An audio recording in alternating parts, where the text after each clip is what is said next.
up, guys? It is me, Prince of What Ifs, and I'm doing another What If today. What if Deku trained like Baki, part 8. And we'll be getting right into it. I don't have really much to say, so yeah. So after Yujiro lands, Momo comes out of the forest by the help of another student from class 1B, and she runs while crying into Yujiro's arms and then hands him a device. They both nod at each other, and then Yujiro runs off towards UA. Momo then wipes her tears and then tells everyone to get up so they can go report everything that just happened to Aizawa and the other heroes. Everyone instantly gets up because, well, her boyfriend just got taken and it's the least they can do for her. They head back to the campsite with some horrible news to Aizawa, which makes him clench his fist so hard that he bleeds. And he has this look of determination and he's just ready to save Deku. The next day, the heroes meet up at UA to discuss how to rescue Deku, with Yujiro being there as well because he is the one that handed off the information. Yujiro explains that this was all planned by him, Deku, and Momo, which makes all the heroes, including All Might and Aizawa, stand up in just like anger. And then Yujiro stands up like domineering, even over All Might in height, and then slams his hand down on the table and says, "Shut up. What's done is done. If you keep lecturing me, Deku will just be more hurt when we find him. And besides, this plan works." So we're gonna cut back to the League of Villains, and Deku is tied up to a chair with a quirk canceling cuffs. And of course they know he doesn't have a quirk because of the sports festival and the USJ, but they're metal cuffs. They're still pretty hard to get off. Shigaraki then asks Deku to join them, to which Deku replies nothing. He is then slapped by Dabi, who is trying to make him talk, and he then resorts to punching, but then he just gets hurt himself instead, because due to Deku's solid body and due to the fact that Dabi is not really a fighter to begin with. He was about to use cremation out of frustration, but then he's stopped by Shigaraki. And for the rest of the day, they're just spending time trying to piss off Deku so he can say some words, and they're just annoying him. And it's around like night and 10 o'clock, and that's when our girl Toga starts to approach with her yandere bullshit, and like just blushing with excitement because she didn't get to take any blood from him last time because he legitimately broke her freaking arm, and she still has a broken arm, and she's still trying to fuck around. And she's forming more of an obsession, obviously. So she attempts to cut him with a knife, and he does get a cut on his abdominal area, but then Deku smiles and says, "It's time."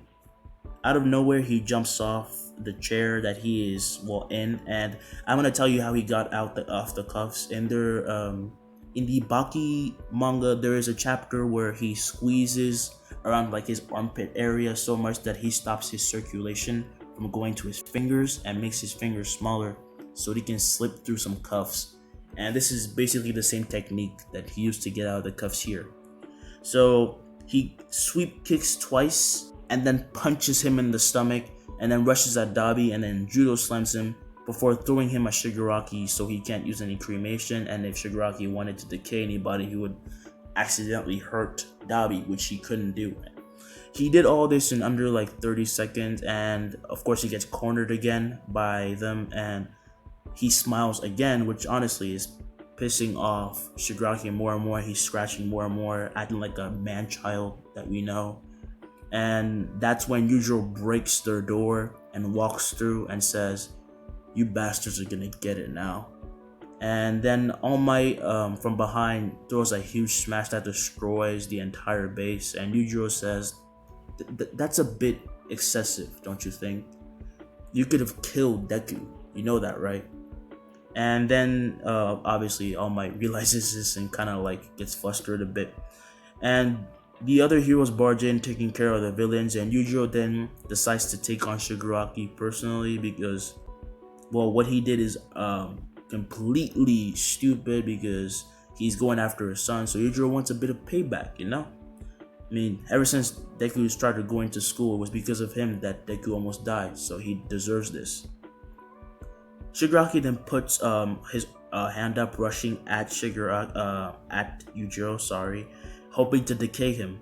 Yujiro then just dodges to the side like very easily and then grabs his wrist with his index finger and thumb and then crushes his wrist. And if you compare Yujiro's side to Shigaraki's, it's like a man and a child. So that was like snapping a toothpick. After that, of course, he keeps Shigaraki keeps screaming like the man child he is, saying some bullshit like you're cheating, and he just gets like, and out of nowhere, Deku comes out and then throws a roundhouse kick to his stomach, which sends him far away because he doesn't want to give Shigaraki any sort of chance because he has some psychopathic tendencies, and then Aizawa tells Deku to leave, which he does very fast, not being scared to leave because his dad is here and he's pretty sure that his dad can beat anybody. And then as he gets outside, he gets surrounded by a few mob villains, and then out of nowhere, explosions hit all the mobs from like from the air, going down, and he looks up to see Bakugo flying over him with Kirishima hanging on and extending his hand down to Deku. Deku just barely makes it over like in the air because, well, they're pretty high, but he uses some of the debris to catch up to them and then jumps up, and also with his pure physical strength and training, and just makes it.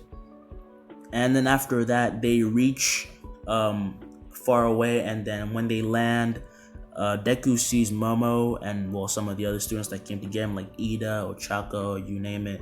And then he runs towards her and hugs her and apologizes because he made her very worried.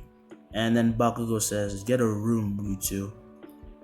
And everyone laughs, and I don't know where the ground starts to shake, and then they look behind to see Yujiro, All Might, Aizawa, all the heroes attacking All For One.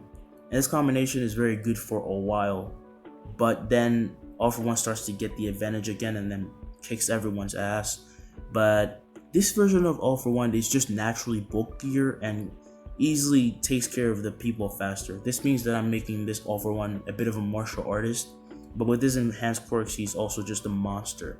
The reason why this All Might can take care of All For One is not because of how many quirks he has, it's because All For One has more technique in this one. And if you know All Might, he doesn't have any technique, he just punches the air and shit. And of course, he All For One destroys all the other weaker heroes, and then he has to go up against Yujiro, and he already took care of All Might, and he's now fighting Yujiro head on. And this is the first time that Yujiro has ever enjoyed a battle so much, but unfortunately he has to finish it. Yujiro goes for a punch in the stomach, which gets deflected by All For One's giant arm, and then All For One throws a straight punch, which Yujiro jumps over and lands on his gigantic arm. He then raises both his arms, and then as he retracts them back down, his shirt snaps, and then we see his demon back. And also in the same motion, he like goes like a really fast and then smacks both sides of All For One's mask, breaking it and making it hard for All For One to breathe. Then out of nowhere, All Might gathers up the last of his strength for a final United States of Smash attack and then slams it onto the side of All For One, slamming him down to the ground. And of course, All For One does struggle, but then as he's about to do that, Yujiro slams All For One down by the face using his multiplier quirk, which he has enhanced by 5 times by hitting the ground 5 times. You get how the quirk works. And multiplied his strength. That was about like 45 to 50% of his strength, but again, this Yujiro is pretty OP, just like in the Yujiro in the other universe. And this breaks everything, breaks the ground, and creates a huge crater, and just sends dust everywhere. And as the dust clears, the camera set their eyes on Yujiro and All Might, with Yujiro helping up Aizawa. And then All Might points, saying to the cameras, "Now it's your turn." Of course, All Might doesn't know that, Kirishima is actually not watching his television at home and is actually watching him fight right now. But Kirishima gets what he's saying and actually kind of feels emotional a little bit. And then Yujiro then walks Aizawa over to the medics that just arrived after the battle, and they're taking care of All For One. They're getting him into prison and everything, and then sets him down and says, "Thank you for taking care of my son." Yujiro then gets hounded by the press, asking him how it felt to go against the number one villain. And he says nothing and then walks a few feet away. And as he's about to leave, he flexes his back muscles, which makes the demon on his back look like it's laughing, like an X. It's just laughing. And this was recorded on camera, so the reporters got the gist of what he was saying. He's a battle junkie. He enjoyed the fight so much that even his muscles are laughing. And the next day, it's gonna be around the afternoon. That's when Inko barges in their mansion because she heard of what happened and she's really tired of everyone trying to hurt Deku. And then they see him sleeping on a couch, and he's having a nightmare, and he's yelling out his mom's name and Momo. And then he wakes up sweaty and sees Inko at his side, bent over and also crying because she's saying, "I'm sorry that I wasn't here for you and that you had to go through this alone." And then Deku hugs her, and finally having himself feeling vulnerable for the first time in a while, other than just fighting like a maniac, and can finally relax because his mom is back home. After this, Deku and Yujiro try cooking some curry for Inko as she is resting in the bedroom. And while they're cooking, Deku asks if Yujiro can teach him how to control the Hanma bloodline more so he can make the demon bat come out whenever he wants. And also just like up his training to an intense level. Of course, Yujiro agrees and asks if Deku is ready because this training is going to be hard. And Deku obviously says yes. And as they're talking, they hear a knock at the door, and Deku says he'll go get it.